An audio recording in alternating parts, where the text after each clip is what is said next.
talabalar. Eritmalar massa ulushi mavzuyimizni davom etamiz.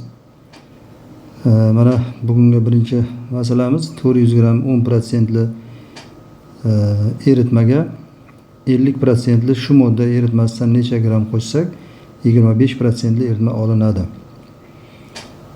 Xo'p, mana marhamat, qo'shishimiz kerak bo'lgan 50% li eritmani massasini mana x gram deb belgilab oldik. Uni o'sha eritmani 400 gram eritmaga qo'shadigan bo'lsak, hosil bo'lgan eritmani jami massasi 400 plus x gram bo'ladi. Ana endi eritmani ichidagi erigan moddaning massasi esa xo'p 400 gramning 10% 40 gram avvaldan mavjud va biz x gram qo'shgan bo'lsak, o'sha x gramning 50% erigan modda bo'ladi. Bu x ning 50% 0,5x. Erigan modda massasini jam massaga nisbati foiz konsentratsiyani beradi. Ayni misolimizda 0,25. Bu tenglamamizdan x barobar 240 gram kelib chiqadi. Demak, ushbu eritmadan 240 gram qo'shishimiz kerak ekan.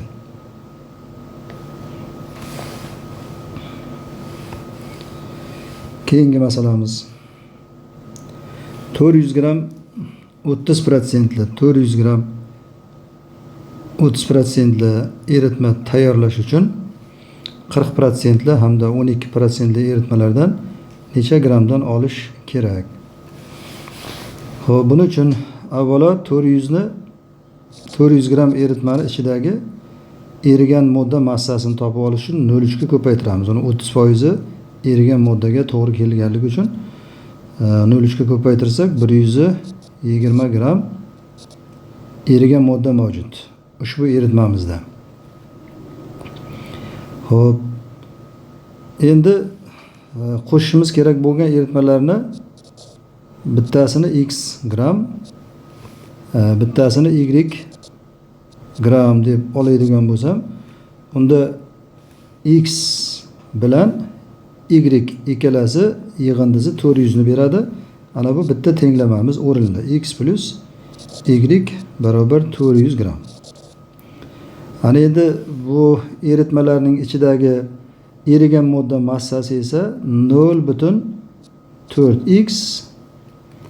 Bu eritmaning ichidagi 12% eritma ichidagi erigan moddaning massasi 0,12y va 0,12y 0,4x larning yig'indisi esa 120 gram erigan moddaga teng bo'lishi kerak.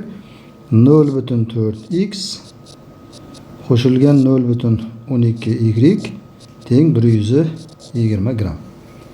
Ushbu tenglamadan x 143y gram kelib chiqadi. U 12% li eritmadan qo'shishimiz kerak ekan. X'imiz esa 257 gram kelib chiqadi. U 40% li eritmadan qo'shishimiz kerak ekan. Xo'p, uchinchi masalamiz 200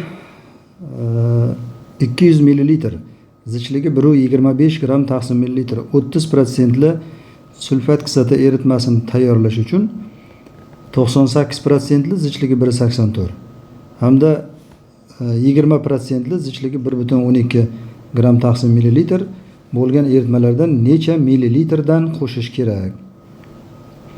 Ushbu masalani ishlash uchun xo'p, avvalo biz tayyorlashimiz kerak bo'lgan eritmani massasini topib olamiz. 200 ni 1,25 ga ko'paytirsak 250 gram. Xo'p, 250 gramning 30% 0,3 ga ko'paytirsak, demak 75 gram sulfat kislota bizda mavjud. 75 gram. Ana endi bu qo'shishimiz kerak bo'lgan eritmani massasini x gram deymiz. Bunisini esa y gram deymiz.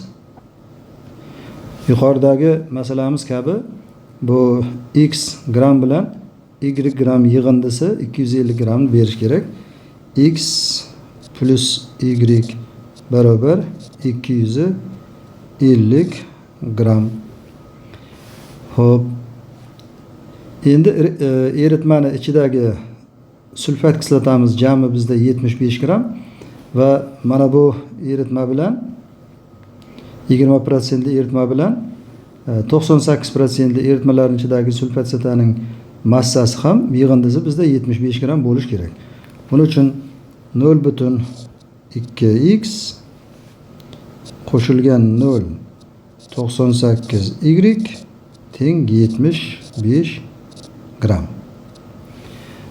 Bu tenglamani ishlaydigan bo'lsak, y barobar 32 gram kelib chiqadi.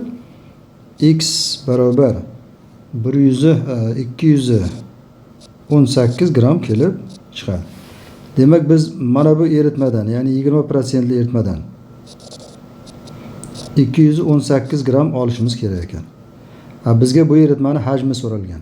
Demak, zichligiga bo'lib tashlaymiz. Zichligi 1,12 gram taqsim millilitr. Unda hajmi barobar. Hop, 218 bo'lamiz 1,12 194,6 millilitr olishimiz kerak ekan. 20% sulfat kislota eritmasidan. Va xuddi shunday keyingi protsentli eritmadan ham xo'p 32 gram 98% eritmadan biz 32 gram olishimiz kerakligi ma'lum bo'ldi. Bu eritmani zichligi 1,84 gram taqsim millilitr. Unda hajmini topish uchun 32 bo'lingan 1,84 barobar